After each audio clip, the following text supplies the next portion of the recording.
হাফেজ সুরাজ ঢালি, হাফেজ সুরাজ ঢালি। এখন যে বাচ্চাটি বাকি হবে, বাচ্চাটির নাম আছে আফফান মোল্লা, পিতার নাম সাবির আলী মোল্লা, বাড়ি কাশিম।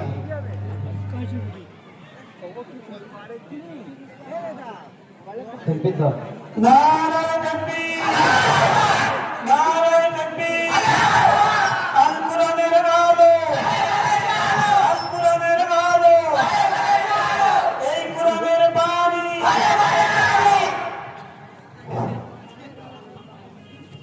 বয়স 12 বছর, 12 বছর 4 মাস বয়স, 30 পারা কোরআন শরীফের হাফেজ।